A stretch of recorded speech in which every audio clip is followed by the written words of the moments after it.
திருவானைக்காடா போற்றி போற்றி, அண்ணாமலையுறையும் அண்ணா போற்றி, கண்ணாரமுத கள்ளே போற்றி. இந்த நூற்றாண்டு விழாவில் இலங்கையிலிருந்து வந்திருந்த அத்தனை அன்பர்களுக்கு, அவர்களுக்கு உறுதுணையாக நம்முடைய இந்த தமிழ்நாட்டிலிருந்து அவர்களுக்கு எல்லா வகையிலும் ஆசியை வழங்கி, இங்கே உள்ள வானொலி நிலையத்தரெல்லாம் ஒன்று கூடி அவர்களுக்கு ஆசி சொன்னது மனம் நெகிழ்ச்சி அடைகிறது.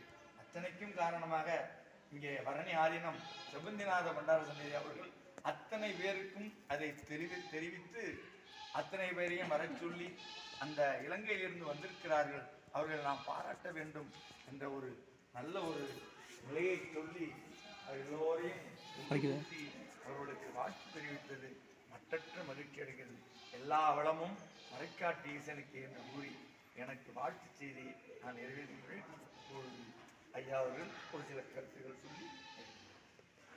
வேதாரண்யம் தொலைத்தொடர்பு சேவைகளைச் சேர்ந்த ஓய்வு பெற்ற உயர்மட்ட உத்தியோகத்தர் காவண்ணா ராஜேந்திரம் அவர்களே, உங்களோடு நாங்கள் இன்று சேர்ந்து கொண்டவை அளவில்லாத மகிழ்ச்சியை எங்களுக்கு அளிக்கிறது. நீங்கள் ஒரு கதா பிரசங்கி, ஓதுவார் போல் பன்னிசை பாடுகின்றீர்கள். இன்று எங்களுக்கு இந்த ஆலயத்தின் சிறப்புகளை எல்லாம் நீங்கள் ஒவ்வொரு சந்நிதியாக அழைத்து சென்று எங்களுக்கு விளக்கி கூறிய பொழுது பல்வேறு விடயங்களை நாங்கள் புதிதாக அறிந்து கொண்டோம். சைவ நாயன்மார்கள் பாடிய தலம், நாரதர் வழிபட்ட தலம், நீங்கள் குறிப்பிட்டது போல ஈழத்து புலவர் சின்னத்தம்பி அவர்கள் பாடிய தலம். அந்த சின்னத்தம்பி அவர்கள், உங்களுக்கு ராஜேந்திரம் அவர்களே ஒன்றை கூறுவேன், சிதம்பரத்தில் வழிபாடு செய்துவிட்டு நேரடியாக இங்கே வேதாரண்யேஸ்வரர் கோயிலுக்கு வந்து அவர் மரசை அந்தாதி பாடி இங்குள்ள அறிஞர்கள் கவிஞர்கள் பெரு மதிப்பினை பெற்று இலங்கை திரும்பிய கையுடன் எனது கிராமமான சண்டிலிப்பாய்க்கு சென்று அங்கு உழைகின்ற கல்வளை பிள்ளையார் மீது அவர்கள் கல்வளை அந்தாதி பாடினார்கள். அந்த கல்வளை அந்தாதி மதுரை தமிழ் சங்கத்திலே ஒரு காலகட்டத்திலே பாலபண்டர் சோதனைக்கு ஒரு டெக்ஸ்ட் புக்காக இருந்தது அந்த நூல். ஆனால் உங்களுக்கு ஒன்று சொல்வேன், சின்னத்தம்பி புலவர் அவர்கள் ஒரு மரகவி. அவர் பாடசாலை சென்று கல்வி கற்றதில்லை. தெய்வ செயலால் அத்துணை சிறப்பான பிரபந்தங்களை அவர்கள் பாடி அருள்வார்கள் என்று இந்த கட்டத்திலே இங்கு குழுமி இருக்கின்ற எங்கள் நேயர்களுக்கு, கல்விமான்களுக்கு, அறிஞர்களுக்கு நான் சொல்ல கிடைத்த சந்தர்ப்பத்தை எனது வாழ்நாளிலே நான் பெரிதாக எடுத்துக்கொள்கின்றேன். மற்றது வசிஷ்டர் வாயினால் பிரம்மஸ்ரீ பட்டம் என்பார்கள். இங்கே நாங்கள் நின்றிருப்பது விஸ்வாமித்திரர் சன்னதி. இந்த விஸ்வாமித்திரர் சன்னதி சாதாரண சன்னதி இல்லை. நீண்ட நெடுங்காலமாக தவம் ஏற்றி சாதாரண ஒரு அரசனாக இருந்த விஸ்வாமித்திரர் அவர் வசிஷ்டருக்கிடம் சென்றபொழுது எல்லோருக்கும் அன்னம் பாலிப்பது, எல்லா செல்வங்களையும் அள்ளித் தருவார் சாதாரண ஒரு முனிவர். ஆக மன்னனாக இருந்து என்ன செய்வது?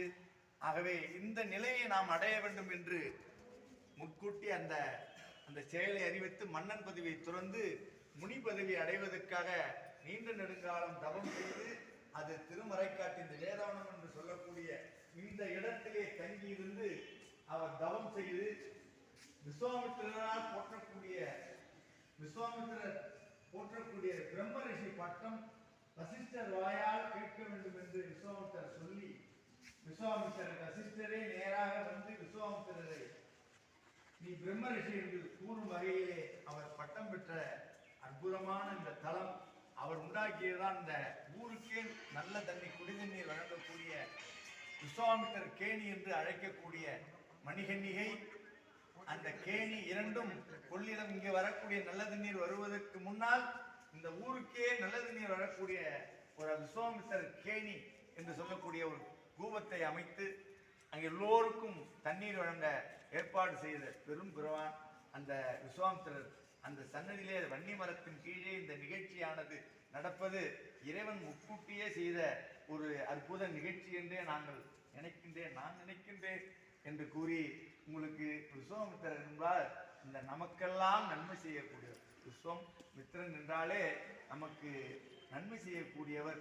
என்று ஒரு அதே போல்தான் இலங்கை ஒலிபரப்பு கூட்டுத்தாபனம் இலங்கை வானொலியாக கொழும்பு வானொலியாக அறிவிக்கப்பட்ட காலத்திலிருந்து அது தொடங்கப்பட்ட காலத்தில் இருந்து மக்களுக்கு நாட்டின் வடக்கையும் தெற்கையும் கிழக்கையும் மேற்கையும் ஒரே நேரத்தில் இணைத்து பல் சமூக மக்களை ஒரே நேரத்தில் இணைத்து அவர்களுக்கு வேண்டிய அறிவூட்டல் பொழுதுபோக்கு என பல்வேறு சேவைகளை வழங்கிய அந்த ஒலிபரப்பு கூட்டுத்தாபனம் இன்று ஒரு நூற்றாண்டை கொண்டாடுவதிலே நான் நினைக்கிறேன் விஸ்வாமித்திரர் எவ்வாறு பிரம்மஸ்ரீ பட்டம் பெற்றாரோ அதே போல இலங்கை ஒலிபரப்பு கூட்டுத்தாபனம் அத்தகைய உயர்நிலையை அடைந்திருக்கிறது என்று கூறி உங்களிடமிருந்து நான் விடைபெற்றுக் கொள்கின்றேன்.